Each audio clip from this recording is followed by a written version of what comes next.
बिस्मिल्लाहिर्रहमानिर्रहीम। Page number है 93 और BCQ number 251। 60% ventricle field at, field की जहाँ पे बात आएगी वहाँ पे आपने क्या लगाना है, atrial systole. 60% ventricle filled, filled at end of atrial systole. अगर यही बात आ जाए मैक्सिमम वेंट्रिकल फिलिंग, तो फिलिंग कब होगी, जब रैपिड फिलिंग होगी।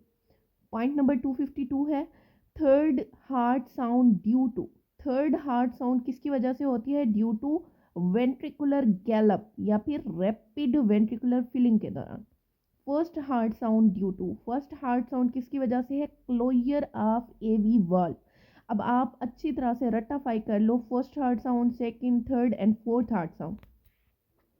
फर्स्ट हार्ट साउंड कैसे प्रोड्यूस होती है, first heart sound is produce during isovolumetric contraction.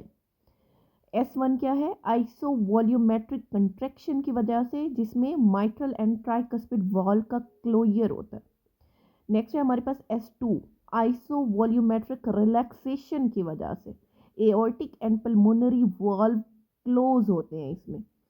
और S3, S3 को आपने क्या कहा है, गैलप रिदम या फिर ventricular gallop due to rapid ventricular filling, और ये नॉर्मल होती है इन एथलीट्स एंड प्रेगनेंसी, और चिल्ड्रन में भी ये नॉर्मल है। कौन सी, S3, normal in children but in adult it is associated with disease. Next है हमारे पास S4, S4 लेट डायस्टली में आती है, या फिर इसे क्या कहते हैं हम, एट्रियल किक कहते हैं, also called as atrial gallop, और ये एसोसिएट करती है विद वेंट्रिकुलर हाइपरट्रॉफी। अच्छा, इसके बाद हमारे पास आता है कि S1 और S2 में कौन सी लॉन्गर है और किसकी फ्रीक्वेंसी लो है और लो इंटेंसिटी की है। तो S1 लॉन्गर है, ज़्यादा लंबे अरसे के लिए चलती है, क्योंकि उसकी फ्रीक्वेंसी भी कम है और उसकी इंटेंसिटी भी कम है एज़ कम्पेयर टू S2। इसे याद रखो, वो हुकूमत लंबे अरसे के लिए चलेगी जो अपनी आवाज़ को दबा के रखेगी। S1 is longer than S2 while low frequency, low intensity compared to S2। Next है हमारे पास abundant cilia present in, abundant cilia कहाँ पे प्रेजेंट होते हैं, हमारे पास मैक्सिलरी साइनस में। आल्दो सीलिया प्रेजेंट होते हैं हमारे पास फॉलोपियन ट्यूब में भी, लेकिन abundant cilia are present in maxillary sinus. Skin cancer most commonly associated with HIV is कौन सा है, कपोसी सार्कोमा, HHV8 जिसे कहते हैं। It what is the difference between anaphylactic and hypovolemic shock. तो एनाफाइलेक्टिक शॉक में क्या होता है, हमारे पास increase cardiac output, increase cardiac output in anaphylactic shock. Next है हमारे पास horseshoe shape kidney associate with, किसके साथ एसोसिएट करेगी, पेल्वी यूरिटेरिक जंक्शन एबनॉर्मेलिटी।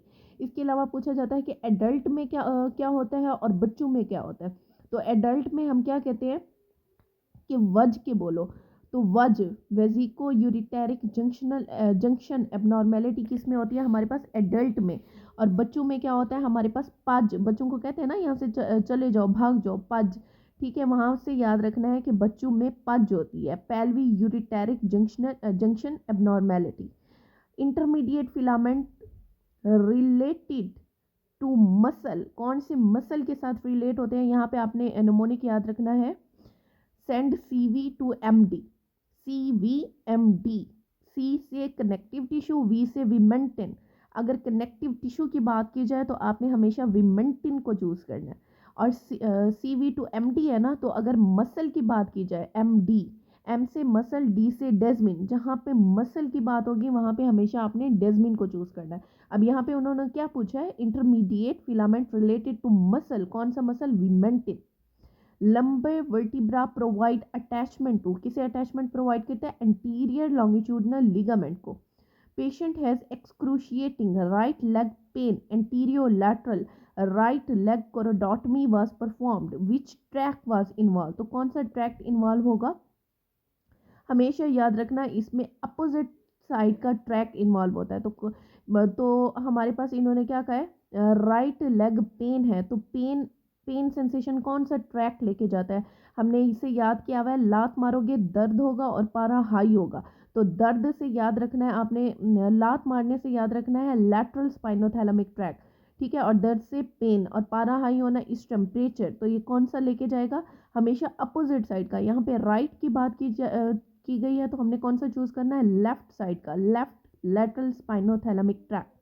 नेक्स्ट है आप patient present with right hypochondrial pain और dermatome for the cholecystitis include, cholecystitis में कौन सा डर्माटोम होगा, तो डर्माटोम वही होगा जो परसेंटेज आपको पासिंग मार्क्स के लिए चाहिए। कितना परसेंटेज चाहिए, 75% चाहिए होता है ना, लेकिन आपने याद रखना है 75% से ज़्यादा लेना है क्योंकि आप बहुत अच्छे बच्चे हैं, 79% लेना है।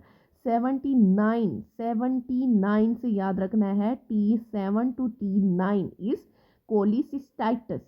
अच्छा नेक्स्ट है in second degree heart block, second degree heart block में आपने पहले याद रखना है एट्रिया और वेंट्रिकल है, मियाँ बीवी है, ठीक है। अब जो एट्रिया है वो बीवी है, वेंट्रिकल उसका हस्बैंड है।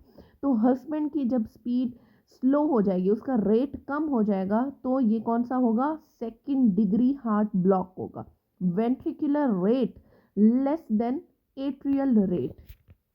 अच्छा अभी हम हार्ट ब्लॉक देख लेते हैं। First degree heart block, first degree heart block में क्या होता है, PR interval is prolonged greater than 200 millisecond होगा, तो ये क्या है आपके पास फर्स्ट डिग्री हार्ट ब्लॉक है।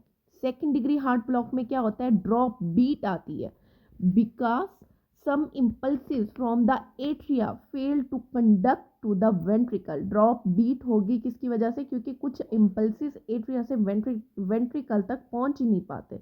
दो तरह की होती है हमारे पास सेकंड डिग्री हार्ट ब्लॉक, कौन कौन सी, Mobitz type 1 and Mobitz type 2।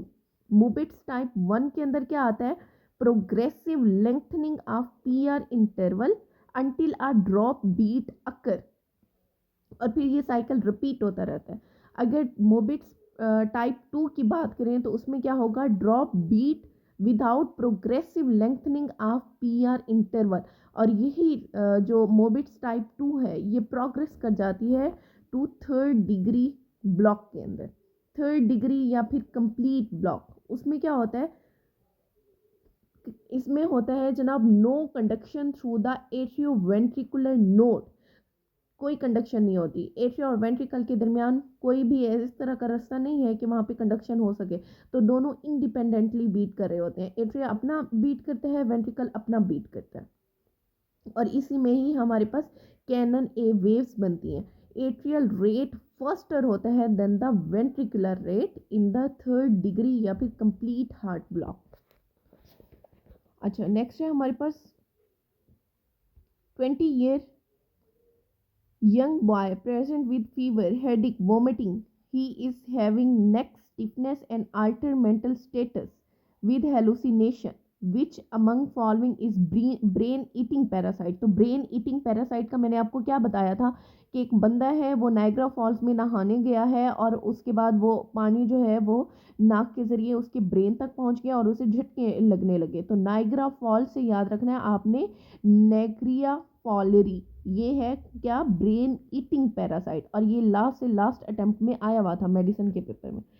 A patient after transplant develop VL problem and diarrhea on examination, cell with basophilic inclusion seem this due to which of the following। अब देखो transplant की history उन्होंने बता दी, साथ में वीएल प्रॉब्लम है और diarrhoea है एंड बेसोफिलिक इंक्लूजन है, और कल हमने पढ़ा था कि पेरी वेंट्रिकुलर कैल्सिफिकेशन पीवीसी होती है किसके अंदर, सीएमवी के अंदर, PVC CMV.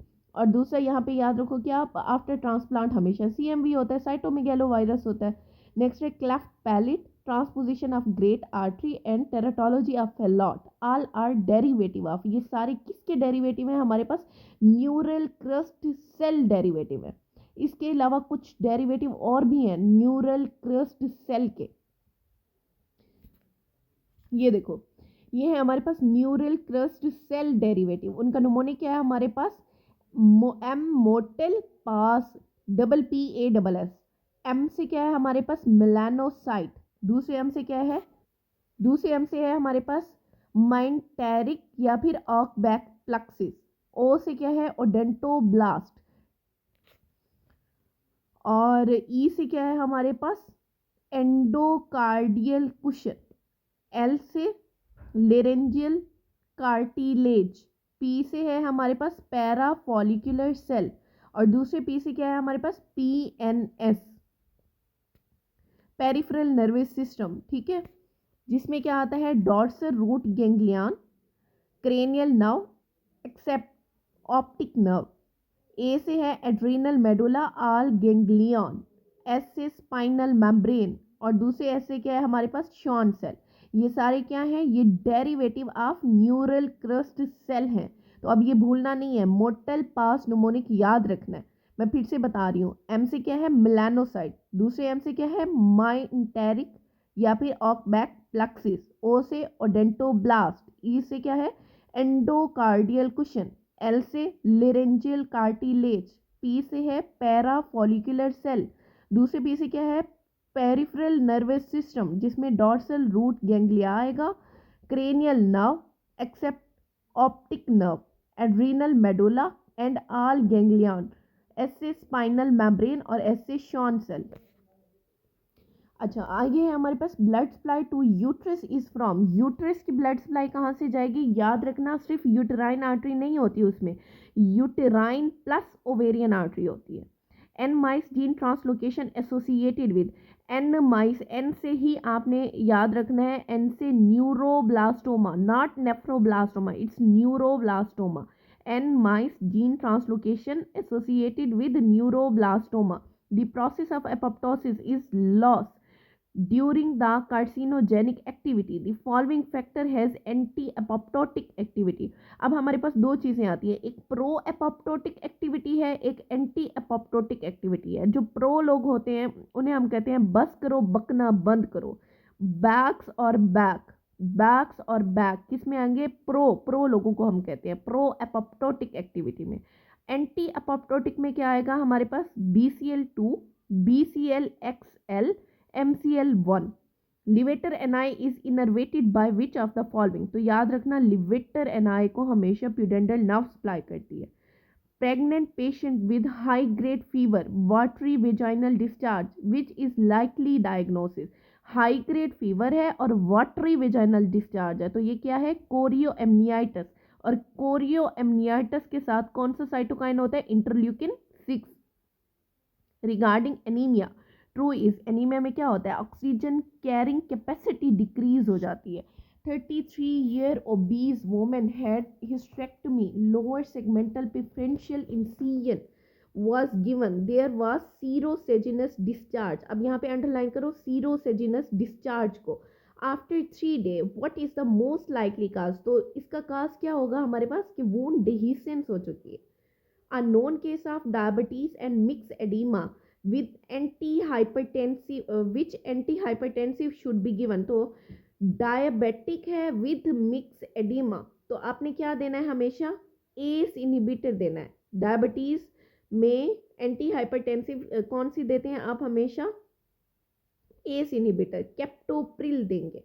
Which of the following transport has V max. तो मैंने आपको क्या कहा था कि अगर सिंपल डिफियन हो तो उससे ज़्यादा मैक्सिमम डिफियन किससे होगी, कि आप किसी रस्सी के साथ उसे किसी चीज़ को ऊपर से नीचे फेंक रहे हो। अगर ऐसे फेंक रहे हो तो वो थोड़ी देर से पहुंचेगी, अगर किसी रस्सी के साथ फेंक रहे हो तो वो बहुत जल्दी पहुंच जाएगी। तो ये क्या है हमारे पास, वी मैक्स मतलब फैसिलिटेटेड डिफियन।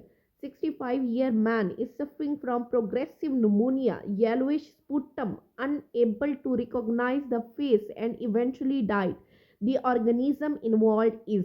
अब देखो इसमें एज को अंडरलाइन करो, एज ज़्यादा है, येलो स्पुटम है और वो अनएबल है टू रिकॉग्नाइज द फेस। तो आपने किस साइड पे जाना है, स्ट्रेप्टोकोकल न्यूमोनिया की तरफ। अगर खाली मतलब एज इतना ज़्यादा ना दी होती, सिर्फ येलो स्पुटम की बात की गई होती, तो फिर आपने किस साइड पे जाना था, स्टैफ ऑरियस की तरफ। और अगर ब्राउन रस्टी स्पुटम की बात करता है तो फिर आपने चूज करना था क्लेप्शेला को। नेक्स्ट है विच type of endocytosis that occur in lysosome. तो लाइसोसोम में हमेशा क्या होता है, फेगोसाइटोसिस होती है। क्लाइनफिल्टर कैरियोटाइप इज, क्या है 47XXY।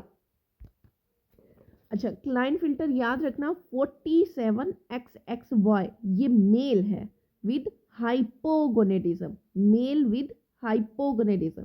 क्लाइन फिल्टर सिंड्रोम किस में होता है? मेल में, मेल विद हाइपोगोनेडिज्म। गायनिकोमेस्टिया होगा और लीडिंग सेल हाइपरप्लेजिया होता है इसके अंदर, और 1 बार बॉडी होती है। क्लाइन फिल्टर सिंड्रोम के अंदर याद रखना हमेशा 1 बार बॉडी होती है। अच्छा, नेक्स्ट है हमारे पास a patient with the ambiguous genitalia and karyotype 46XX। Diagnosis, तो क्या डायग्नोसिस होगी? देखो, एम्बिगस जेनिटेलिया की बात की है तो डायग्नोसिस क्या होगा आपके पास? CAH, congenital adrenal hyperplasia. Boy with sudden increase in height, secondary sexual character and enlarged penis with normal gonadotrophic lesion। तो ये किस में होगा? अब देखो, उन्होंने क्या कहा कि सडन इंक्रीज हुआ है in height, secondary sexual characteristic और इनलार्ज पीनस। तो ये किस में होगा? लीडिंग सेल ट्यूमर के अंदर।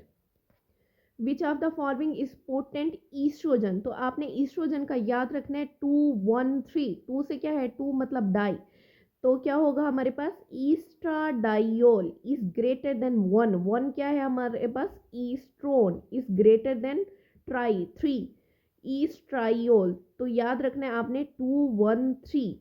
नेक्स्ट है most potent anabolic hormone. Anabolic hormone most potent कौन सा है हमारे पास? टेस्टोस्टेरोन। और अगर पोटेंसी की बात की जाए तो पोटेंसी हमेशा डाईहाइड्रोटेस्टोस्टेरोन की ज़्यादा होती है than the testosterone. Which one of them decrease the secretion of growth hormone from the anterior pituitary? तो याद रखना हमेशा सोमैटोस्टेटिन, सोमैटोस्टेटिन इसने क्या करना है? इनहिबिट करना है या डिक्रीज करना है secretion of growth hormone from the anterior pituitary. Somatostatin ना हमारे पास 3 जगहों से रिलीज होता है और वहाँ पे एक्ट करके क्या करता है? इनहिबिशन करता है। स्ट्रॉन्ग इनहिबिटर ऑफ सोमैटोट्रोफिन कौन से हमारे पास? इंसुलिन एंड ग्लूकागॉन है, ठीक है। वैसे 3 जगहों से रिलीज होता है। एक तो हमारे पास neural crest cell in hypothalamus, दूसरा delta cell in the pancreas और D cell in GI tract. वहाँ पे ये क्या करता है? डिक्रीज करता है गैस्ट्रिक सेक्रीशन को। सोमैटोस्टेटिन याद रखना इसका हर जगह पे इनहिबिशन का ही काम है। अच्छा, नेक्स्ट है हमारे पास maximum bioavailability of drug is via. कैसे होगी? Via IV। Boy saw a lion in the jungle, he got goose bumps, what is the mechanism? तो क्या होता है? गूज बम्प कैसे बनते हैं? Constriction of arrector pili muscle. Early diagnosis of preeclampsia. Preeclampsia को early diagnose करने के लिए आपने बार बार मॉनिटरिंग करनी है, early BP monitoring. Neuromuscular blocker with maximum histamine release. तो याद रखना मैक्सिमम, आपको जब मैक्सिमम एहसास हो जाता है ना तो आपने क्या करना होता है? तौबा करनी होती है, ठीक है। तो मैक्सिमम हिस्टामिन रिलीज को समझो कि मैक्सिमम आपको एक चीज़ का एहसास हो रहा है, ठीक है। तो अब आपने क्या करना है? उसके लिए तौबा करनी है, तौबा से ट्यूबोक्यूरानीन। नेक्स्ट है boy elevated on giving pride on speech which nucleus of the thalamus involve. जब किसी की बहुत ज़्यादा तारीफ की जाए तो वो क्या करता है? अकड़ के टूटता है, अपनी रीढ़ की हड्डी को अकड़ा के टूटता है। और रीढ़ की हड्डी कहाँ पड़ी है हमारे पास? डॉर्सली पड़ी है और मिड लाइन में पड़ी है। तो याद रखना कौन सा न्यूक्लियस होगा? डॉर्सोमीडियल nucleus. Cervical pap smear show 2/3 epithelium has atypical disorganized cell with loss of polarity, high N/C ratio and pleomorphism. This is, इस चीज़ को हम क्या कहेंगे? Moderate dysplasia। कैसे पता चला? With loss of polarity। देखो polarity loss हो चुकी है और high N/C ratio है with pleomorphism। तो ये चीज़ क्या है? Moderate dysplasia। A pap smear of lady done which show dysplasia, increase N/C ratio, pleomorphism, but basement membrane is intact। अब यहाँ पे अंडरलाइन करो कि बेसमेंट मेम्ब्रेन उसकी इंटैक्ट है, which is associated with this। तो क्या होगा ये? Carcinoma in situ. क्यों? क्योंकि यहाँ पे बेसमेंट मेम्ब्रेन इंटैक्ट है। अब मेरा क्वेश्चन ये है आपसे कि पैप स्मेयर कौन सी टाइप की प्रिवेंशन है, प्राइमरी, सेकेंडरी या टर्शरी? कमेंट करके बताना है। Adult H B beta chain replaced in foetus by, अच्छा एडल्ट एच बी में बीटा चेन रिप्लेस होती है इन फीटस। अच्छा फीटस में कौन सी चेन होगी? तो फीटस क्या कहता है, जब बच्चा पैदा होता है उसने क्या कहना, जी अम्मा, जी अम्मा। तो जी अम्मा से याद रखना है आपने गामा चेन, गामा चेन होगी किस में, फीटस में। Which of the following indicate ovulation has occur, तो क्या चीज़ इंडिकेट करेगी कि ओव्यूलेशन हो चुकी है? तो वो है आपका फर्न टेस्ट नेगेटिव। नॉर्मली क्या होता है हमारे पास फर्न टेस्ट, नॉर्मली जनाब हमारे पास हाई ईस्ट्रोजन की वजह से in mid menstrual phase high sodium chloride होता है और लो प्रोटीन कंटेंट होता है ड्यू टू हाई ईस्ट्रोजन। ठीक है, जब हमारे पास ओव्यूलेशन हो जाती है तो ईस्ट्रोजन कम हो जाता है और प्रोजेस्टेरॉन लेवल इंक्रीज कर जाता है, जिसकी वजह से फर्निंग नहीं होती, फर्न टेस्ट फिर नेगेटिव हो जाता है after ovulation.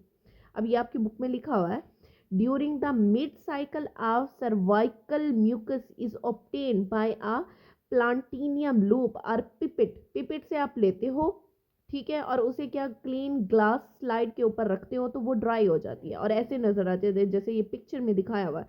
When you see under the low power microscope it show characteristic pattern और fern formation. This is due to high sodium chloride and low protein content in the mucus due to high estrogen in the mid menstrual phase prior to ovulation। मतलब ovulation से पहले पहले जब oestrogen का level high होगा तो उसकी वजह से क्या होता है, हमारे पास हाई सोडियम क्लोराइड और लो प्रोटीन कंटेंट होता है और आफ्टर ओव्यूलेशन हमारा ईस्ट्रोजन लेवल कम हो जाएगा और इंक्रीज हो जाता है प्रोजेस्टेरॉन, जिसकी वजह से फर्निंग डिसअपियर हो जाती है completely after 21 day. The presence of the ferning even after 21 day suggest करती है कि ओव्यूलेशन नहीं हुई, एन ओव्यूलेशन है, and its disappearance is presumptive evidence of ovulation. अच्छा नेक्स्ट है हमारे पास histopathology of the malignancy show which of the following. Malignancy कब हम कहते हैं कि ये अब मैलिग्नेंट हो चुका है, जब वो बेसमेंट मेम्ब्रेन को पायर्स कर जाता है, invasion to basement membrane. Which of the following necrosis occur in the heart in myocardial infarction. तो मैंने आपको क्या कहा था, सॉलिड ऑर्गन जितने भी हैं, हार्ट है, हमारा स्प्लीन है, किडनी है, इन सब में क्या होगा, कोगुलेटिव नेक्रोसिस होगी। अगर लिक्विफेक्टिव नेक्रोसिस की बात करें तो वो कहाँ होगी, ब्रेन के अंदर। इसे हम क्या कहते हैं, दिमाग का दही ना बनाओ, लिक्विफेक्टिव नेक्रोसिस। केशियस नेक्रोसिस किस में होती है, हमारे पास टीबी के अंदर।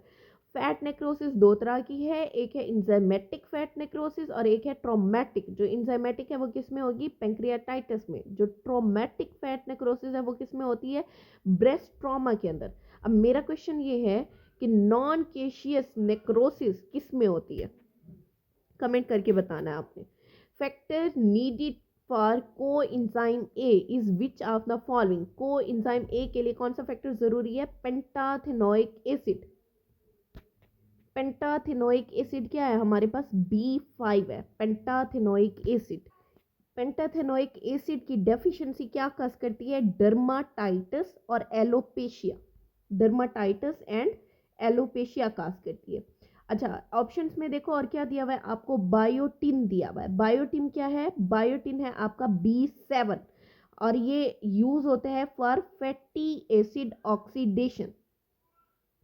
अच्छा नेक्स्ट है हमारे पास फोलिक एसिड। फोलिक एसिड क्या है हमारे पास, B9 है, किस में होता है, लीफी वेजिटेबल्स के अंदर होता है और एब्जॉर्ब होता है इन जुजनम। इसकी डेफिशिएंसी क्या काज करती है, मैक्रोसिटिक मेगैलोब्लास्टिक एनीमिया, और ये डिक्रीज होता है इन अल्कोहलिज्म एंड प्रेगनेंसी। नेक्स्ट है हमारे पास B2। B2 क्या है, राइबोफ्लेविन, और राइबोफ्लेविन याद रखना इसकी deficiency cheilosis and corneal vascularisation cause करती है। इसके अलावा ग्लोसाइटिस भी काज करेगी, क्या, राइबोफ्लेविन की डेफिशिएंसी। इसके अलावा ऑप्शन में आते हैं scaly dermatitis and gingivitis occur due to deficiency of riboflavin. Next है female breast feed her child what would happen during lactation. तो लैक्टेशन में क्या होगा, failure of primordial follicle to mature which volume prevent lung collapse. Lung को collapse कौन नहीं होने देता, residual volume. The haploid number of chromosome with haploid DNA is related to which of the following। किससे relate करता है, स्पर्माटिड से। वैसे सेकेंडरी ओसाइट भी ठीक है, लेकिन spermatid is greater than secondary oocyte. The syncytiotrophoblast, mesoderm and capillaries. यहाँ पे अंडरलाइन करो कैपिलरीज को। देखो कैपिलरीज जहाँ पे होंगी तो वो क्या होगा, हमारे पास टर्शरी होगा, टर्शरी। सेंसिटियोट्रोफोब्लास्ट, मीजोडर्म एंड कैपिलरीज, तो ये क्या है हमारे पास, टर्शरी विला से। अगर प्राइमरी विलाई की बात करें तो उसमें क्या होगा, साइटोट्रोफोब्लास्ट एंड सेंसिटियोट्रोफोब्लास्ट। सेकेंडरी में क्या होगा, cytotrophoblast, syncytiotrophoblast plus mesoderm.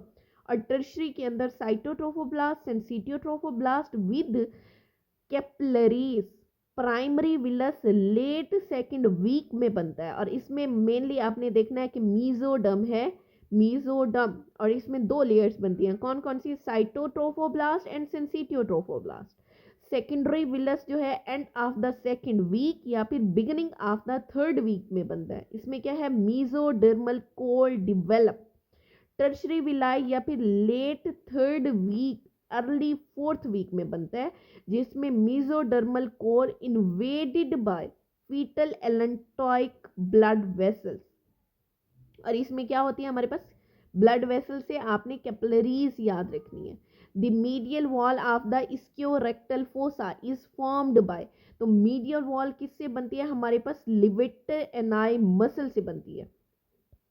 Medial wall sloping fibre of the levator एनाई and anal sphincter. ठीक है, ये बुक में, आपकी बुक में ना डायग्राम भी बनी हुई है बाउंड्रीज की और साथ में उसके कंटेंट की। पिक्चर में शो कराती हूँ आपको, ये देखो, ये है हमारे पास इस्कियोरेक्टल फोसा। अब देखो लिवेटर एनाई मसल को देखो, ऑब्स्चुरेटर इंटरनस मसल को देखो कहाँ पे है, प्यूडेंटल कैनाल को देखो।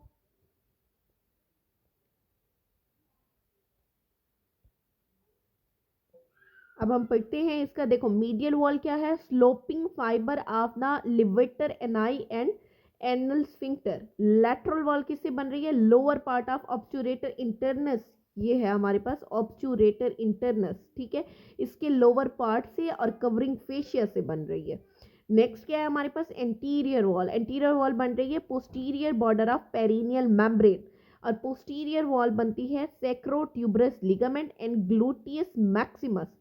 बेस किससे बनते हैं, स्किन से, और इसकी एपिक्स पे obturator internus and levator ani muscle आपस में मिल रहे हैं। इसके कंटेंट में क्या है हमारे पास, इस्कियोरेक्टल फैट और प्यूडेंटल नर्व और उसकी ब्रांचेस, इंटरनल प्यूडेंटल वेसल और प्यूडेंटल कैनाल विद इट्स कंटेंट। ठीक है, ये आपकी बुक में वैसे इसकी पिक्चर बनी हुई है। साथ 30 year patient is on hypertensive drug present with increased bilirubin। यहाँ पे अंडरलाइन करो increase bilirubin को। एंटी हाइपरटेंसिव ड्रग जो कि बिलीरुबिन को इंक्रीज करती है, कौन सी है, methyldopa. Duodenal deficiency of enteropeptidase will affect, किसे अफेक्ट करेगी, ट्रिप्सिन को, क्योंकि ट्रिप्सिनोजन कन्वर्ट होता है into the trypsin with the help of enteropeptidase. मैं रिपीट कर रही हूँ, ट्रिप्सिनोजन कन्वर्ट होता है into trypsin in the presence of enteropeptidase in skin allergy which cell increase in blood. तो एलर्जी में हमेशा याद रखना कौन से सेल इंक्रीज करते हैं, eosinophils. Nerve that pass through the superficial inguinal ring. तो सुपरफिशियल इंग्वाइनल रिंग से कौन सी चीज पास करेगी, इलियो इंग्वाइनल नर्व पास करेगी। अब इसे याद यूं रखना कि जो इल बंदा होता है, सिक इल बंदा होता है, वो क्या करता है, अगर घर में कोई मेहमान आ जाए और वो बंदा बहुत ज़्यादा सिक हो, इल हो, तो वो जाता है सुपरफिशियली, बस सबको मिल के आके लेट जाता है। ठीक है, इसे याद रखो, ilioinguinal nerve. Interruption of cervical sympathetic chain result in Horner syndrome if sympathetic nerve to the eye are affected. Which one of the following is commonest finding? तो इसमें याद रखना आंख मारना पहले और पसीना ना आना बाद में, मतलब drooping of eyelid on affected side is greater than absence of sweating on the affected side. Pericardiocentesis can be best achieved by, तो पेरिकार्डियोसेंटेसिस आप कैसे करते हैं, लोअर स्टर्नल एंगल की तरफ करेंगे और डायरेक्शन उसकी सुपीरियरली होगी। ये देखो, ये है प्रोसेस ऑफ पेरिकार्डियोसेंटेसिस। इसमें क्या करना है आपने, स्ट्रेंथ की जो नीडल है ना वो डायरेक्शन उसकी अपवर्ड होगी, और क्या है देखो स्टर्नल, लोअर स्टर्नल बॉर्डर के पास है। नेक्स्ट है which pharmacological agent when given in excess of the high dose cause grade 4 encephalopathy. Grade 4 encephalopathy कौन काज करता है, paracetamol. Hepatic encephalopathy caused by paracetamol. Hepatic encephalopathy progress या फिर worsen by, कैसे होते हैं, by the diuretic. For a patient with HB 4.5 with indirect jaundice 4 and reticulocyte count 10 the most likely have। अब देखो HB कितना कम है और रेटिकुलोसाइट काउंट कितना बढ़ा हुआ है, इसका मतलब क्या है, यहाँ पे हिमोलिसिस हो रही है, तो ये क्या हुआ, हीमोलिटिक एनीमिया हुआ। Flexor of the wrist is supplied bye median and ulnar both. अब याद रखना जो प्रो बंदा होता है ना उसे दो दो चीज़ों की ज़रूरत होती है। अब जैसे एथलीट वगैरह हैं उनका खाना हमारे खाने से ज़्यादा होता है क्योंकि वो प्रो बंदे हैं। उसी से याद रखना कि प्रो चीज़ को दो नर्व की ज़रूरत होती है। प्रो कौन सा, प्रोफंडस, फ्लेक्सर डिजिटोरम प्रोफंडस को कौन सी दो नर्व सप्लाई करती हैं हमारे पास, मीडियन और अल्नर नर्व। नेक्स्ट है muscle which originate from the lumbar region and go deep into the pelvis. तो कौन सा मसल है जो लंबर रीजन से ओरिजिनेट करता है और डीप इनटू द पेल्विस जाता है, वो है हमारे पास सॉस मसल। ये देखो ये है हमारे पास सॉस मसल, ठीक है, ऊपर लंबर रीजन से ये ओरिजिनेट कर रहा है और deep into the pelvis lesser trochanter of the femur के ऊपर जाके ये लगता है सॉस मसल। अच्छा नेक्स्ट है हमारे पास tailor had TB infection transmitted to two of his family member। mode of spread, mode of spread क्या होगा इसका, aerosolated air droplet होगा।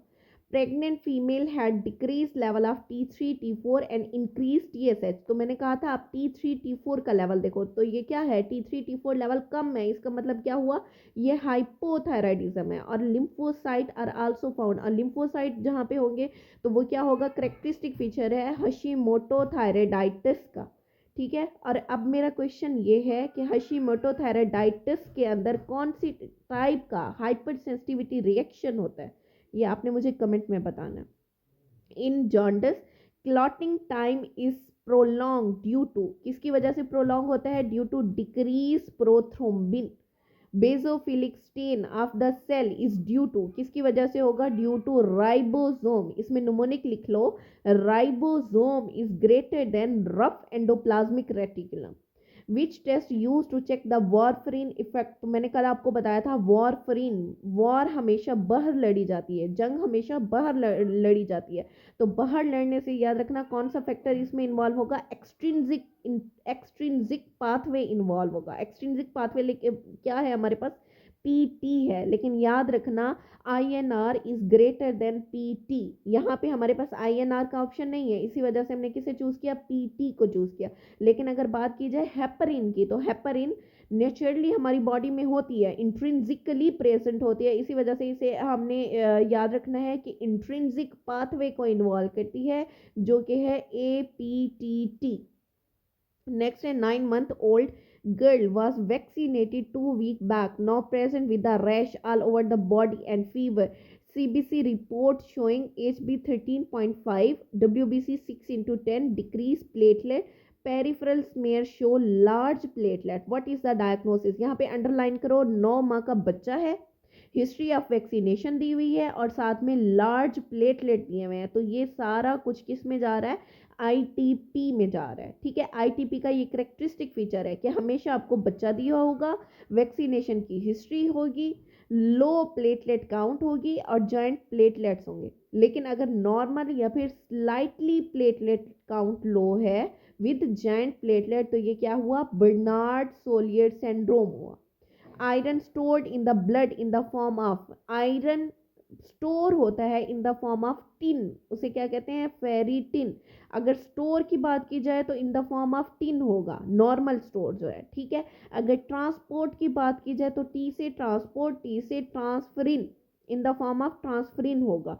और अगर एक्सेस आयरन है, एक्सेस आयरन को आपने क्या करना है, संदूक में रखना है, संदूक से सिडरिन याद रखना है, सिडरिन। आयरन एक्सेस स्टोरेज फॉर्म क्या है, होमोसिडरिन। नॉर्मल स्टोरेज फॉर्म क्या है, टिन है, छोटे छोटे टिन पैक, वो क्या है, फेरिटिन। आगे है in activation gate of sodium channel are closed during, कब क्लोज होंगे, ड्यूरिंग डीपोलराइज स्टेट। और ये हमारा जो अभी गायनी का पेपर हुआ था रिसेंटली, उसमें आया हुआ था पेपर 2 के अंदर। इसे याद रखना है आपने, डिन से, DIN, डिन। डी से डीपोलराइज स्टेट, आई से इनएक्टिवेशन गेट, और एन से सोडियम चैनल। नेक्स्ट है a patient having BUN to creatinine ratio greater than 20 cause will be. तो याद रखना, जब BUN by creatinine ratio greater than 20 होगी तो हमेशा ये कौन सी काज होगी, प्री रीनल एजोटीमिया होगा। और वैसे भी CPSP में जितने भी ये प्री रीनल एजोटीमिया के क्वेश्चन किए हैं वो सारे मतलब जितने भी रीनल के इस लिहाज से क्वेश्चन किए ना, बर्न टू क्रेट रेशियो के, तो वो सारे प्री रीनल काज के होते हैं। तो प्री रीनल एजोटीमिया आपने याद रखना है, एज इट इज आता है, इसे रट्टा लगाओ।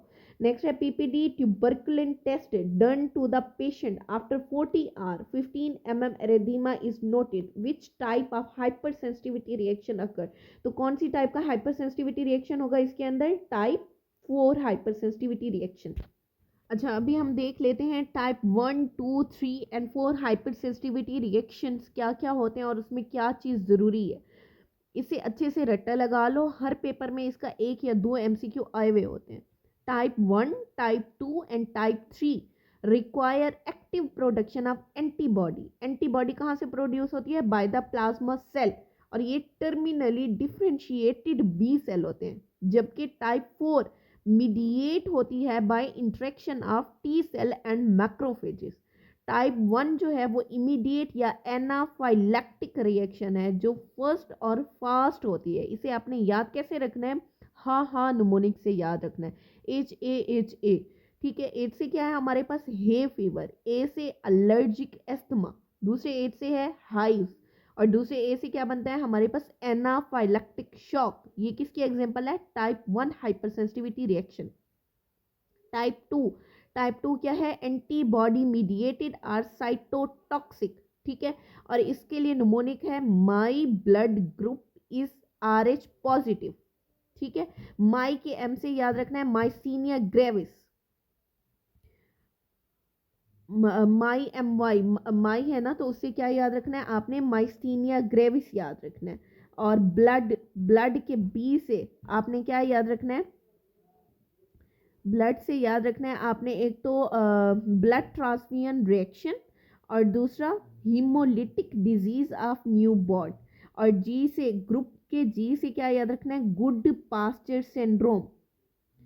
और आई से क्या हुआ हमारे पास, इज के आई से अम्यून थ्रोम्बोसाइटोपेनिक परपरा। और RH पॉजिटिव, अच्छा आर से हो गया हमारे पास रूमेटिक फीवर। और पी से क्या है, पर्नीशियस एनीमिया और पेम्फिगस वल्गैरिस। और याद रखना टाइप 2 के अंदर डायबिटीज मेलाइटस टाइप 2 भी आएगा। उसके बाद है टाइप 3 का निमोनिक क्या है हमारे पास, शार्प, ठीक है। एस से क्या हुआ, सीरम सिकनेस, या फिर इसे क्या कहते हैं, डिप्थीरिया टॉक्साइड।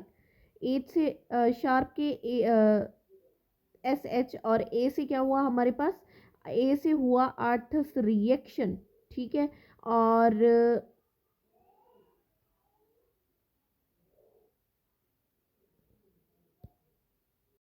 आर से हुआ रूमाटाइड आर्थराइटिस और रिएक्टिव आर्थराइटिस, ठीक है।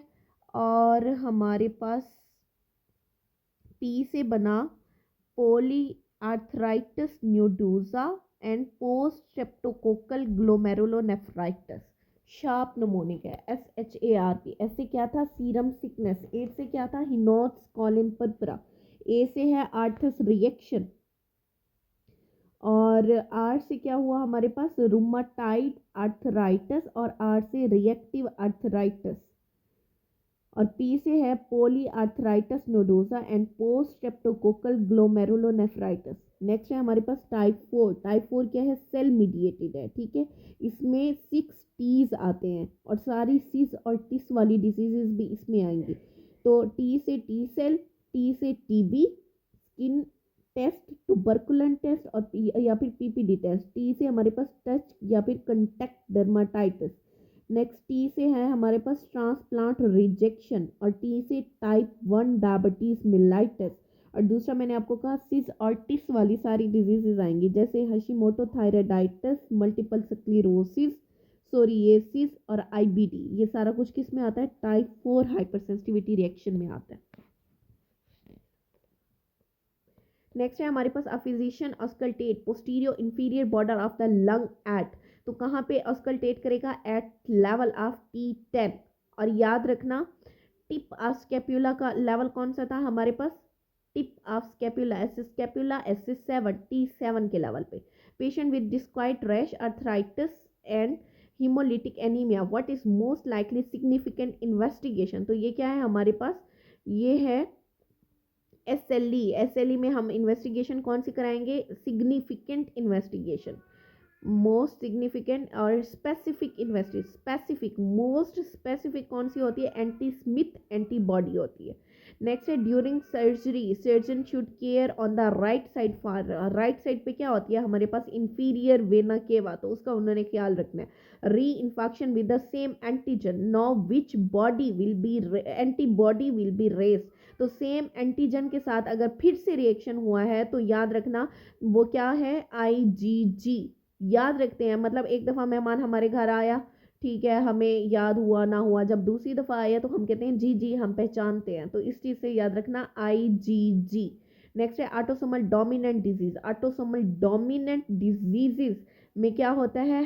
हेट्रोजाइगस अफेक्टेड होते हैं, heterozygous affected. Autosomal dominant incomplete penetration होती है, हेट्रोजाइगस अफेक्टेड होते हैं, और half of the children affected होते हैं, मतलब 50% अफेक्टेड होते हैं, 50% नॉन अफेक्टेड होते हैं। और इस केस में कोई कैरियर नहीं होता, ऑटोसोमल डोमिनेंट में कोई कैरियर नहीं होता।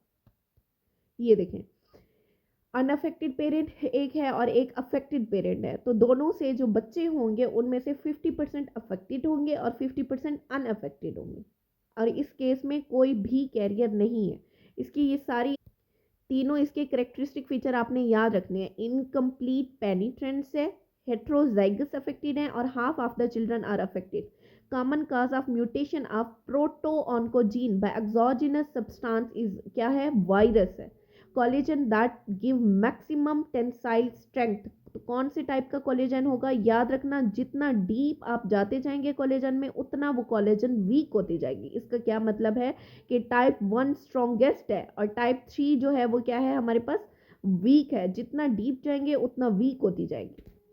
अब देखो टाइप 1 किस में होती है? 1 ONE 1 से याद रखो बोन, ONE बोन के अंदर में भी ONE आ रहा है। बोन में, स्किन में, टेंडन में और डेंटिन में क्या है हमारे पास? टाइप 1 कोलेजन है। Most common collagen in body कौन सी है हमारे पास? टाइप 1 है। और 2 को आपने याद रखना है कार्टूलेज, कार्टिलेज में नहीं बोलना, कार्टूलेज याद रखना है, ठीक है। 2 से याद रखो किस में है ये? कार्टिलेज, कार्टुलेज हैज 2 मोस्ट अबंडेंट, ठीक है। अच्छा नेक्स्ट है हमारे पास 3 के आगे एक डंडी लगा दो, वो क्या बन जाएगा? ब्लड वेसल और बेबी स्किन बन जाती है, ठीक है। अच्छा नेक्स्ट है हमारे पास 4 से याद रखना है आपने फ्लोर और एल्पोर्ट सिंड्रोम, ठीक है। उसमें क्या होगा? डिफेक्ट ऑफ टाइप 4 कोलेजन होगा इन द एल्पोर्ट सिंड्रोम। इसके अलावा 4 से फ्लोर या बेसमेंट मेम्ब्रेन और बेसल लेमिना आपने याद रखना है, ठीक है। और टाइप 5 किस में होता है हमारे पास? पेंटा से याद रखना है, पेंटा से प्लेसेंटा के अंदर क्या कौन सी होती है हमारे पास? टाइप 5 कोलेजन होती है। अच्छा यहाँ पे देखो type 1 collagen found in absolute collagen. Type 1 form 90% of the collagen in our body, is the most beneficial for the skin, nail and hair. Type 2 कहाँ पे होता है हमारे पास, इलास्टिक कार्टिलेज, कार्टिलेज नहीं पढ़ना है इसे, कार्टुलेज पढ़ना है, cartilage like air, this type is link to anti aging property. अच्छा नेक्स्ट है हमारे पास type 3, type 3 occur in intestine and has been linked in blood vessel. तो 3 के आगे आपने एक डंडी लगानी है, वो क्या बन जाएगा, ब्लड वेसल एंड मसल्स। अच्छा नेक्स्ट है टाइप 4, 4 को फ्लोर से याद किया है हमने, found in egg white, this collagen also form the base membranes for the organ including kidney। और टाइप 5 किस में होती है, type 5 also help with the embryonic development, और ये प्लेसेंटा के अंदर होती है, इसके अलावा फाउंड इन कॉर्निया। अच्छा नेक्स्ट है हमारे पास sparse pubic here is which stage, कौन सी स्टेज में स्पार्स प्यूबिक हेयर होते हैं, तो वो है हमारे पास स्टेज 2। अच्छा ये देखो सेकंड में जो पिक्चर दी हुई है, in stage 2 there is the growth of sparse straight hair primarily at the base of the penis और अलोंग द लेबिया। अब इसकी सारी स्टेजेस देख लो, in prepubertal stage 1 there may be fine hairs that is no different from the found over the abdominal wall। Stage 2 में there is a growth of sparse straight hair primarily at the base of the penis and along the labia। और stage 3 में क्या होता है, hair increase in quantity और darker और कर्लियर होना शुरू हो जाते हैं। स्टेज 4 के अंदर pubic hair that resemble adult pubic hair although ही कवर करते हैं small area that seen in the adult. और फाइनली इन स्टेज 5 क्या होता है, pubic hair has increase further in the volume spread on the medial thigh and taken a characteristic male और female configuration. अच्छा next है हमारे पास lymphatic drainage of the breast upper outer lateral quadrant is, कहाँ पे drain करेगा, in the anterior axillary. ये है लिम्फ नोड एंटीरियर एक्सिलरी में जाके ड्रेन कर रहे हैं, ये वाला एक्सिलरी वेन लेवल 1 और 2 देखो। अच्छा नेक्स्ट है हमारे पास capsule of the kidney is supplied by which of the following. Capsule, capsule के अंदर यू आ रहा है ना, तो यू से याद रखो ये कहाँ से ड्रेन करे, ये कौन सी आर्टरी ड्रेन करेगी, इंटरलोब्यूलर, यू वाली इंटरलोब्यूलर। कैप्सूल और ग्लोमेरुलस दोनों में यू आता है, और यू से अपने इंटरलोब्यूलर आर्टरी याद रखनी है। अब देखो यहाँ पे इन्होंने रीनल आर्टरी दिखाई हुई है, वहां से आगे ये सेगमेंट्स में हो जाती है डिवाइड, इसे हम क्या कहते हैं, सेगमेंटल आर्टरी। और आगे ये छोटे छोटे ब्रांचेस दे रही है जो है इंटरलोबार आर्टरी और आर्कोइड आर्टरी, यहाँ पे एंड पे ये जो आर्कोइड्स बने हुए हैं उन्हें सप्लाई कर रही है। ठीक है, the branch of the renal artery supply network around the glomerulus. तो मैंने क्या कहा था, ग्लोमेरुलस के अंदर भी यू आता है, तो इसे कौन सी आर्टरी सप्लाई करेगी, इंटरलोब्यूलर आर्टरी। कैप्सूल और ग्लोमेरुलस दोनों को कौन सप्लाई करता है, इंटरलोब्यूलर आर्टरी। अगर रीनल कॉलम की बात की जाए तो उन्हें कौन सप्लाई करेगा, इंटरलोबार आर्टरी। ये है आपकी इंटरलोबार आर्टरी जो कि रीनल कॉलम को सप्लाई कर रही है। ठीक है, अच्छा नेक्स्ट है हमारे पास इंटरलोब्यूलर आर्टरी, तो वो मैंने आपको बता दी है, कैप्सूल के अंदर और ग्लोमेरुलस के अंदर इंटरलोब्यूलर आर्टरी। और अगर हाइलम ऑफ किडनी की बात की जाए तो वहाँ पे सेगमेंटल आर्टरी है। नेक्स्ट है anterior 2/3 general sensation carried bye, कौन कैरी करता है, trigeminal nerve. Anterior 2/3 general sensation lingual branch of trigeminal nerve. अगर एंटीरियर 2/3 में टेस्ट सेंसेशन की बात करें तो वो कौन लेके जाता है, chorda tympani branch of facial nerve. और पोस्टीरियर 1/3 में टेस्ट सेंसेशन और जनरल सेंसेशन दोनों लेके जाती है ग्लोसोफिरेंजियल या फिर 9th नर्व। और posterior most part of taste sensation कौन लेके जाता है, वगस नर्व। और इसका मैंने आपको बताया था 5, 7, 9, 9, 10, 10। इसकी मैं आपको कलर्ड पिक्चर दिखाती हूँ, ये देखो, कॉर्डा टेम्पनाई हो गया, लिंगुअल नर्व हो गई, ग्लोसोफिरेंजियल नर्व और internal laryngeal nerve branch of vagus nerve cranial nerve 10 की। ठीक है, और बाकी जो मोटर सप्लाई है वो क्या है हमारे पास, प्लेटोग्लोसिस बाय द वेगस, और इधर all the muscle of the tongue supplied by hypoglossal nerve या क्रेनियल नर्व 12 सप्लाई करती है। अच्छा, अभी मेरा क्वेश्चन ये है कि क्रेनियल नर्व 12 कौन से क्रेनियल फोसा से पास करती है और कौन सी कैनाल से पास करती है, कमेंट करके बताना। अच्छा, नेक्स्ट है हमारे पास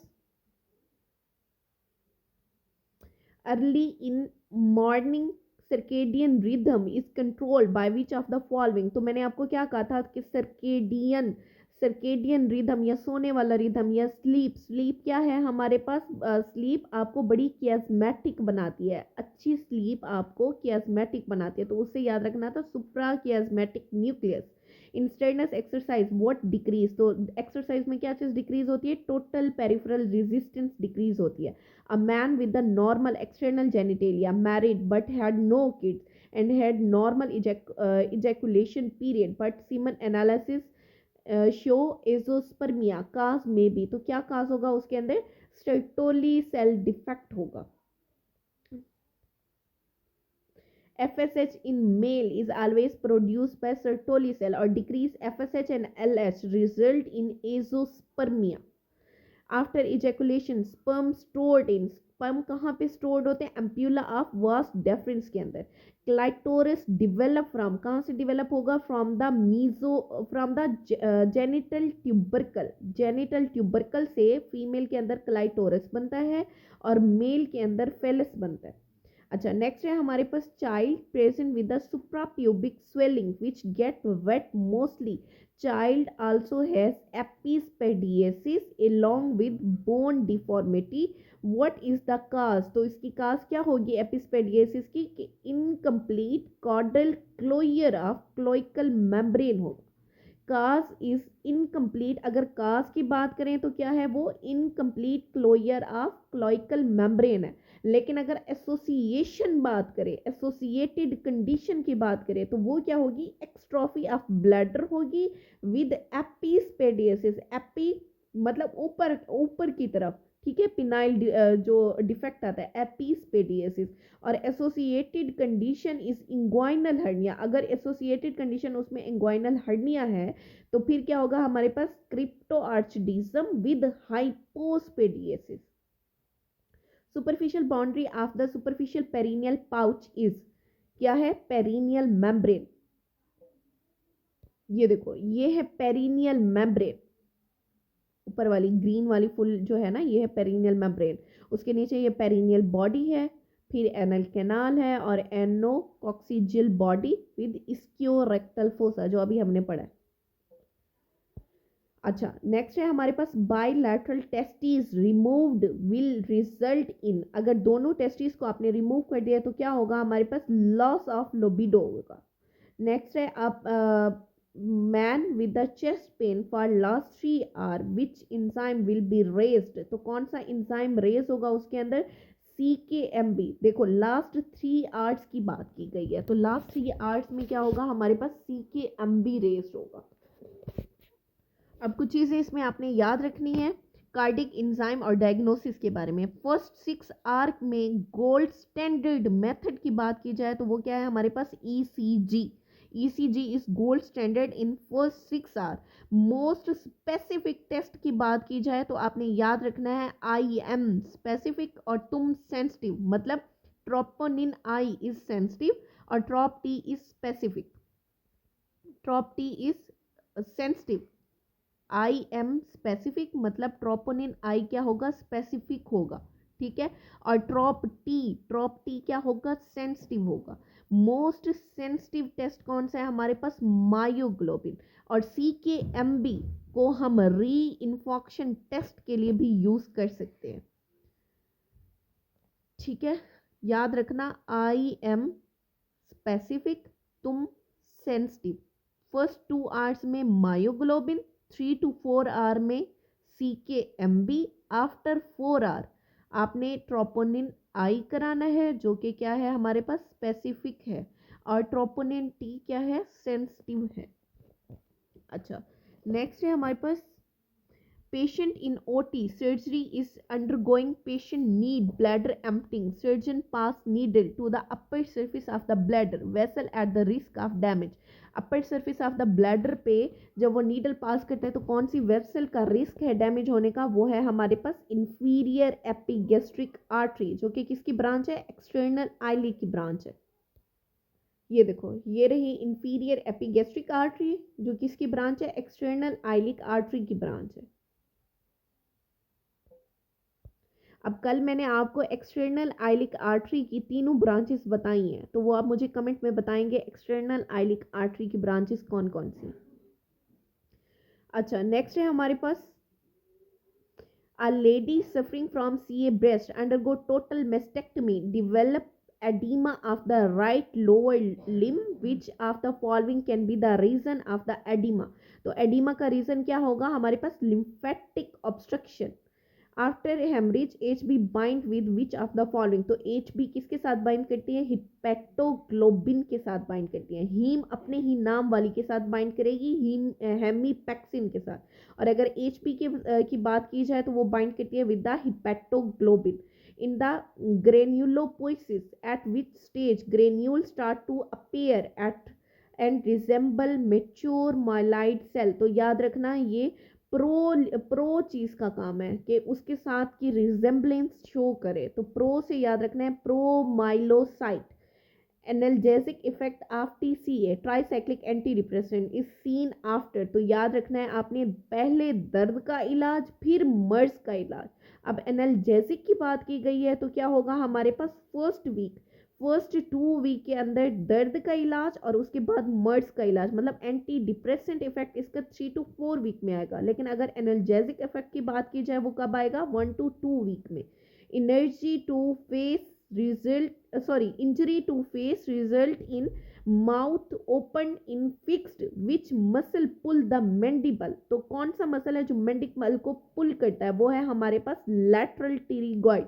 अब यहाँ पे एक न्यूमोनिक लिख लो, LDGM। ये वो मसल हैं जो कि जॉ को ओपन करते हैं, जॉ ओपनिंग मसल है, LDGM। एल से क्या हुआ हमारे पास, लैटरल टीरिगॉइड। डी से डाइगेस्ट्रिक, जी से जीनोहाइट, एम से माइलोहाइट। और जॉ क्लोज कौन करता है, वो है हमारे पास मसल मैम, MAM मैम। जब मैम क्लास में आती हैं तो बच्चे मुंह बंद कर लेते हैं ना, तो एम से क्या हुआ हमारे पास, मीडियल टीरिगॉइड। ए से एंटीरियर फाइबर ऑफ टेम्पोरेलिस और दूसरे एम से क्या हुआ, मेसिटर। अच्छा, नेक्स्ट है true regarding growth hormone is, growth hormone insulin like growth factor released from the liver and growth hormone interact with it। bile acid are conjugate with which amino acid to form bile salt। तो कौन से amino acid के साथ conjugate करेगा, with glycine and taurine। in zona glomerulosa aldosterone release under the influence of, किसके influence में release होता है, angiotensin 2। IgE receptor present on, किस पे प्रेजेंट है, ऑन द मास्ट सेल। इसे याद रखना है मस्त बाजू से, मस्त बासु, ठीक है। Mast cell is greater than basophil. Next है हमारे पास rectus sheath above arcuate line is formed by, कैसे फॉर्म होगी, by the external and internal oblique aponeurosis. ये है। अब ऊपर वाला बताया हुआ है हमारे पास एबव आर्कुएट लाइन और नीचे वाला बताया हुआ है बिलो आर्कुएट लाइन। अब एबव आर्कुएट लाइन में देखो हमारे पास एक्सटर्नल ओब्लिक बताया हुआ है, इंटरनल ओब्लिक, ये interior to the rectus sheath है, ठीक है। और पोस्टीरियरली जो इंटरनल ओब्लिक के पोस्टीरियर फाइबर हैं वो पीछे की तरफ है विद ट्रांसवर्सस एब्डोमिनस मसल, और फेशियल ट्रांसवर्सैलिस भी इसके पीछे है। अगर बिलो आर्कुएट लाइन की बात की जाए तो उसमें क्या है हमारे पास, तीनों मसल उसके आगे आ रहे हैं, देखो एक्सटर्नल ओब्लिक भी, इंटरनल ओब्लिक भी और ट्रांसवर्सैलिस मसल भी। और पीछे की तरफ क्या है हमारे पास, फेशिया ट्रांसवर्सैलिस है। अच्छा नेक्स्ट है 25-year-old female complain of galactorrhoea infertility secondary amenorrhoea her serum prolactin is 6500 with no other sign of compression what is the diagnosis. तो क्या डायग्नोसिस होगा, मैक्रो प्रोलैक्टिनोमा। कहाँ से पता चला, इसका प्रोलैक्टिन लेवल देखो 6500 है। तो अगर तो इसका लेवल प्रोलैक्टिन का लेस देन 1000 हो तो हमेशा याद रखना वो क्या है, स्ट्रेस इंड्यूस या ड्रग इंड्यूस्ड है। लेकिन अगर बिटवीन 1000 to 5000 है तो ये क्या है, माइक्रो प्रोलैक्टिनोमा। लेकिन अगर ग्रेटर देन 5000 की बात करें तो वो हमेशा मैक्रो प्रोलैक्टिनोमा होगा। प्रोलैक्टिन क्या काज करता है, मिल्क प्रोडक्शन करता है। High prolactin cause infertility and galactorrhoea और high prolactin cause decrease GnRH so inhibit ovulation. आगे blow out fracture of the orbit with proptosis and loss of cheek sensation it's due to, ये किसकी वजह से होगा, infra orbital nerve damage होने की वजह से। ये देखें ग्रीन वाली क्या है, हमारे पास इंफ्रा ऑर्बिटल नर्व है, ठीक है, इसके डैमेज होने की वजह से होगा। जब आपका ब्लो आउट फ्रैक्चर होगा तो इंफ्रा ऑर्बिटल नर्व डैमेज हो जाएगी। अच्छा नेक्स्ट है इन डिहाइड्रेशन मैक्सिमम वाटर एब्जॉर्प्शन। याद रखना डिहाइड्रेशन हो ना हो, पानी ज़्यादा पिया हो या ना पियो, आपकी सारी वाटर एब्जॉर्प्शन मैक्सिमम कहाँ पे होती है, प्रॉक्सिमल कन्वोल्यूटेड ट्यूब्यूल पे। 60 to 65% कहाँ पे होती है, हमारे पास प्रॉक्सिमल कन्वोल्यूटेड ट्यूब्यूल के अंदर होती है। और नेक्स्ट है bacteria has no cell wall. कौन से बैक्टीरिया की सेल वॉल नहीं होती, mycoplasma and ureaplasma have no cell wall. Right atrium infarction involve which of the following. तो इसे आपने याद रखना है रैप से, RAPE रैप, रैप खाने वाला रैप जो होता है, ठीक है। राइट एट्रियम, राइट एट्रियम क्या इन्वॉल्व करता है, रैप PE pectinate muscle, right atrium में पैक्टिनेट मसल। अब आप ना ऐसा करो, राइट एट्रियम और राइट वेंट्रिकल की कुछ चीज़ें नोट कर लो, ये आगे जहाँ पे भी आएगा इससे आपका सिनेरियो पिक हो जाएगा। राइट एट्रियम में होता है ऑरिकल, सल्कस टर्मिनैलिस, जो आगे जाके क्रिस्टा टर्मिनैलिस बना रहे हैं, मस्क्यूलाई पेक्टिनी होते हैं, सुपीरियर वेना केवल ओपनिंग होती है और इसके अंदर कोई सेल कोई वॉल नहीं होता। Superior vena cava opening having no valve. Inferior vena cava opening होती है with valve. Coronary sinus, right atrioventricular orifice, fossa ovalis और एन्युलस ओवेलिस। ये फीटल रेमिनेंट है, दो फीटल रेमिनेंट होते हैं राइट एट्रियम के अंदर। कौन कौन से, फोसा ओवेलिस और एन्युलस ओवेलिस। मैं एक दफ़ा फिर रिपीट कर रही हूँ, राइट एट्रियम के अंदर ऑरिकल होगा, सल्कस टर्मिनैलिस होगा, क्रिस्टा टर्मिनैलिस होगा, मस्क्यूलाई पेक्टिनी होगा, superior vena cava opening without wall, inferior vena cava opening with wall, coronary sinus, right atrioventricular orifice और फीटल रेमिनेंट्स। कौन कौन से, fossa ovalis and annulus ovalis. Next है right ventricle. Right ventricle communicate with right atrium with help of right atrioventricular orifice. Pulmonary orifice होगा, एक infundibulum होता है इसमें, प्रोजेक्टिंग रिजेस कॉल्ड ट्रेबेकुलाई।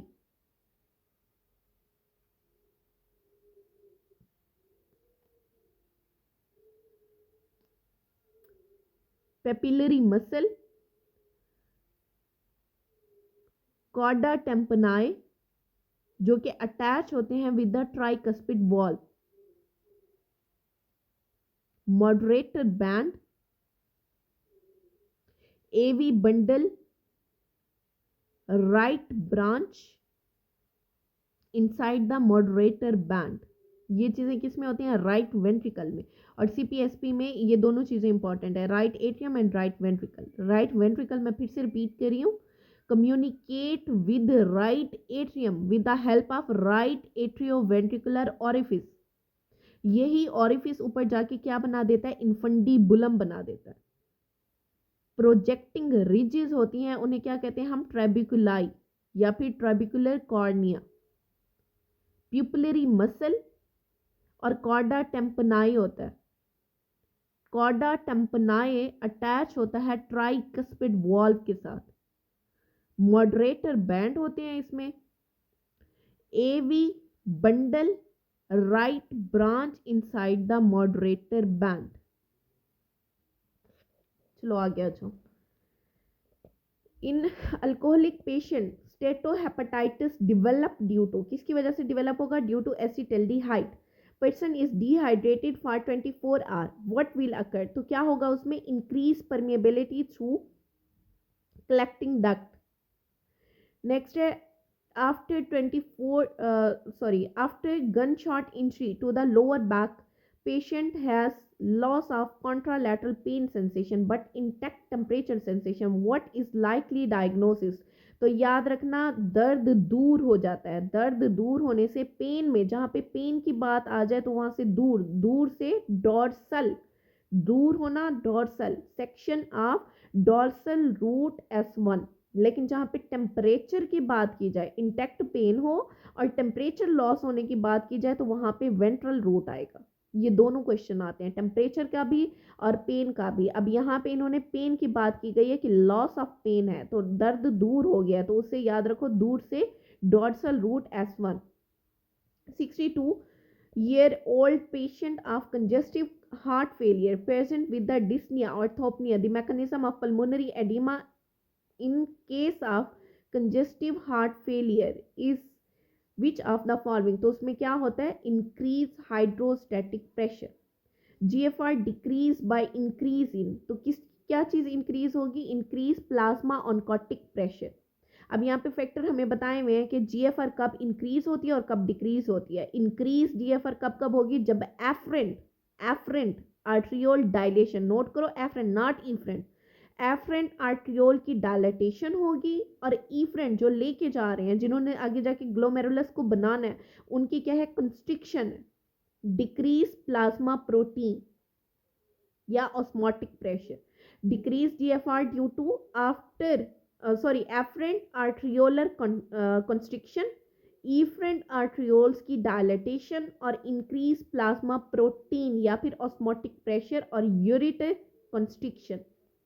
Next है dapsone given to a lady for the erythema nodosum. She has decreased HB and retix is 16%. अब देखो रेटिक्स count कितना increase हुआ है और HB की उन्होंने बात की है कि वो डिक्रीज है। तो डेप्सोन क्या काज करती है, डेप्सोन हिमोलिसिस काज करती है। तो ये क्या हुआ, drug induce destruction of the RBC या हिमोलिसिस है।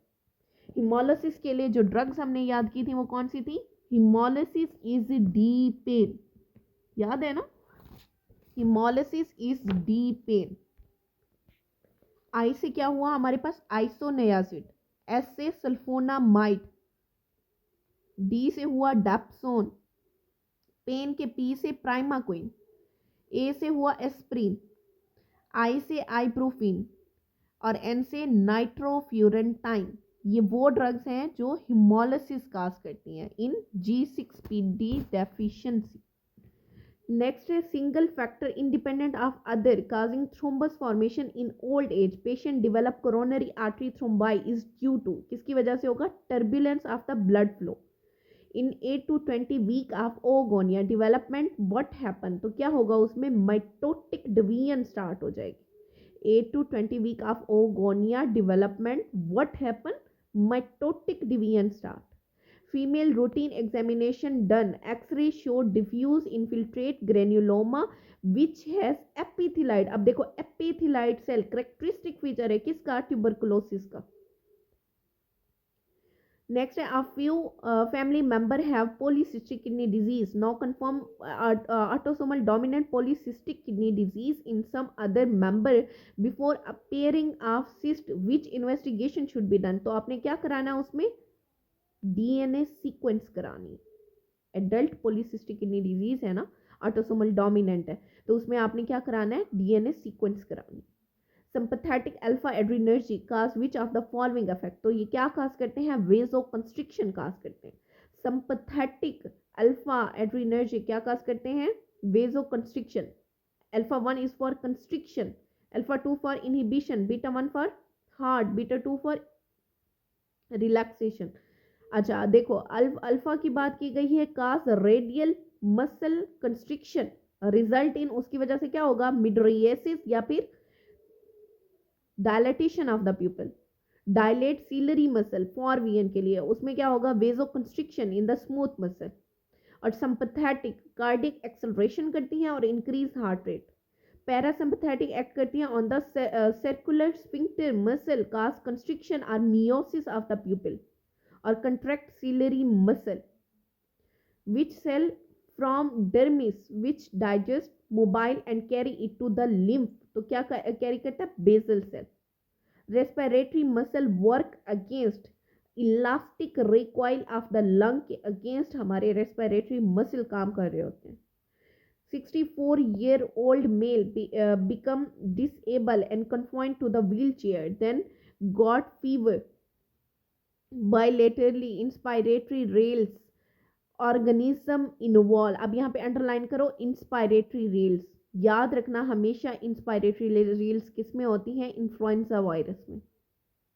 नेक्स्ट है test that rule out false negative have good, क्या होगा, सनाउट से याद किया था ना हमने, सनाउट से क्या होगा हमारे पास, sensitivity. Mean is in large sample, large sample में जो मीन है वो क्या है, रिप्रेजेंट करता है नॉर्मल डिस्ट्रीब्यूशन को। Good medical management of the patient is possible by, कैसे पॉसिबल होगी, by good communication with the patient. Which hormone release in response to injury, injury के बाद क्या चीज रिलीज होगी, स्ट्रेस हार्मोन, कौन सा है, cortisol. Which hormone store carbohydrate protein and fat, तीनों चीजों को कौन स्टोर कर रहा है हमारे पास, insulin. Cabergoline decrease prolactin by acting on, तो इससे याद रखना कैबरकुलिन को ना आपने कबर पढ़ना है, ठीक है, तो कबर को याद रखना है आपने, दो दादा कबर में, मतलब किसी के अगर दो दादा हैं तो उससे याद रखो दो दादा कबर में, और उन दोनों की अच्छी बनती भी थी। अच्छी बनने का मतलब क्या होगा, एगोनिस्ट नॉट एंटेगोनिस्ट। दो दादा है ना तो दादा के डी से याद रखना है D2 agonist. Which is the total volume of the intercellular fluid, तो आपने याद रखना है हमारे मेहमान है टोटल 42 हमने जो घर बुलाने हैं, ठीक है, उनमें से 28 को आपने रूम के अंदर रखना है और 14 को रूम के बाहर। जो 28 रूम के अंदर हैं वो क्या है, इंटरसेलुलर फ्लूइड, और 14 जो रूम के बाहर हैं वो क्या है, एक्स्ट्रा सेलुलर फ्लूइड। और एक्स्ट्रा सेलुलर फ्लूइड में भी 10.5 क्या होगा, इंटरस्टिशियल फ्लूइड, और प्लाज्मा में 3.5 litre. Regarding warmth receptor, true warmth receptor क्या होते हैं, equally distributed in the hand. 38-week pregnant woman visited her family a remote area after which she developed jaundice suddenly. Which type of hepatitis is most likely prevalent in pregnant woman, तो यहाँ पे underline करो remote area with pregnancy. अगर remote area की बात की जाए pregnant lady की तो वहाँ पे क्या होता है, हेपेटाइटिस ई। अगर फीको ओरल रूट की बात की जाए कि कौन सा ट्रांसफर होता है तो उसमें क्या है हमारे पास, hepatitis A is greater than hepatitis E. Most lethal की बात की जाए तो लीथल या डेडली, डी से डेडली, डी से हेप डी। और मोस्ट कॉमन इन प्रेगनेंसी कौन सा होता है, हेपेटाइटिस ए। लेकिन अगर लीथल और रिमोट एरिया की बात की जाए प्रेगनेंसी में तो वो क्या है, hepatitis E. Which type of cell increase in worm infestation, याद रखना एलर्जी में और वर्म्स में दोनों में इओसिनोफिल इंक्रीज हुए होते हैं। Main determinant of coronary circulation is क्या है, local metabolite and oxygen demand. Local metabolite जैसे hypoxia, carbon dioxide, hydrogen, adenosine, lactate level regulate करते हैं कोरोनरी ब्लड फ्लो को। In sequential trial true is, क्या चीज ट्रू है सिक्वेंशियल ट्रायल में, single blind study object does not know either drug और placebo given, मतलब जिसे हम ट्रीटमेंट दे रहे हैं उसे नहीं पता हम ओके वो ड्रग यूज कर रहा है या फिर कोई प्लेसिबो ले रहा है, लेकिन डॉक्टर को पता होता है। इसे क्या कहते हैं हम, सिक्वेंशियल ट्रायल कहते हैं। Local lymphatic obstruction is caused by combination of which of the following, local lymphatic obstruction में हमेशा याद रखना इन्फेक्शन प्लस नियोप्लेजिया होगा। Glucose absorption across the membrane is by, तो इसे याद रखना है आपने, facilitated diffusion across the membrane. Glucose absorption across the membrane है, तो कैसे होगा, by facilitated defiant.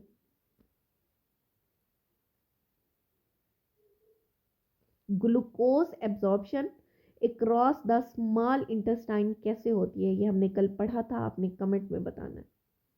chronic diarrhea not responding to antibiotic, crescent shape organism is seen। अब crescent shape से क्या हुआ, giardiasis, अंडरलाइन करो यहाँ पे crescent shape को। नेक्स्ट है relation of deep inguinal ring to inferior epigastric artery is, तो यहाँ पे इन्होंने उल्टा पूछा हुआ है, डीप इंग्वाइनल रिंग का इंफीरियर एपिगेस्ट्रिक आर्टरी के साथ पूछा हुआ है, तो ये क्या होगा, लैटरल। लेकिन अगर इंफीरियर एपिगेस्ट्रिक आर्टरी का डीप इंग्वाइनल रिंग के साथ पूछते तो वो क्या होता, मीडियल। हमेशा आपने इंफीरियर एपिगेस्ट्रिक को रेफरेंस रखना है और उसके आगे पीछे आपने देखना है कि डीप इंग्वाइनल रिंग कहाँ है, तो उसे याद रखो एम डी लाई, एम से मीडियल, मीडियल किसके, इंफीरियर एपिगेस्ट्रिक आर्टरी के, क्या पड़ा है हमारे पास, deep inguinal ring, M D.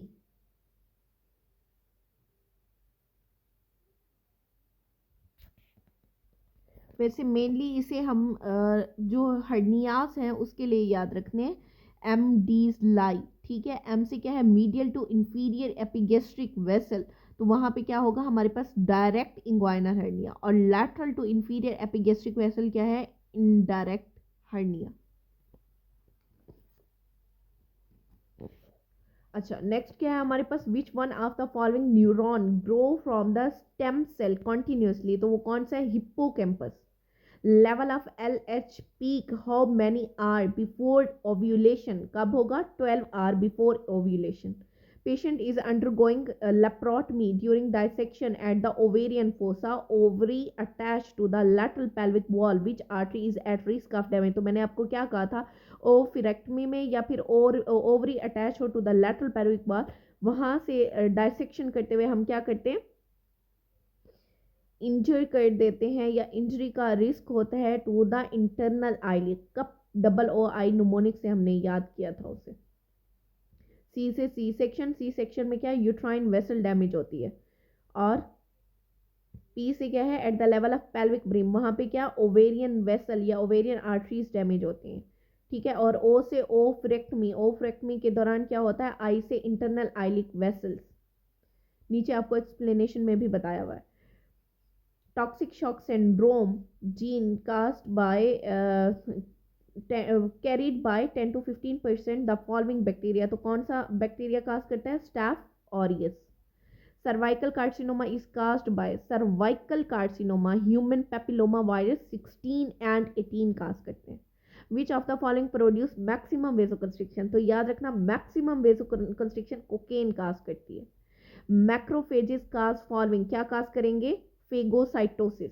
Hormone inhibiting FSH, कौन सा हार्मोन है जो इनहिबिट करता है, रिलीज्ड बाय टेस्टीज, वो कहाँ से रिलीज होगा, टेस्टीज से। 10-year-old child present with the lump on forehead, mass excised from the forehead, microscope show anastomosis of the vessel and single layer of endothelium, it is likely, इसे हम क्या कहते हैं, hemangioma।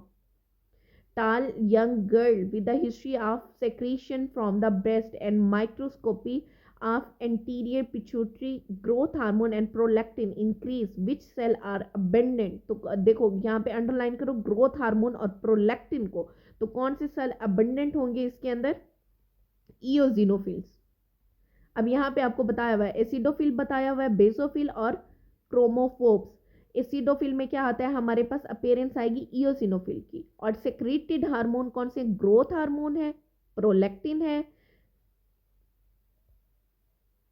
Growth hormone and prolactin. Major releasing factor क्या होगा, growth hormone releasing hormone और prolactin releasing hormone.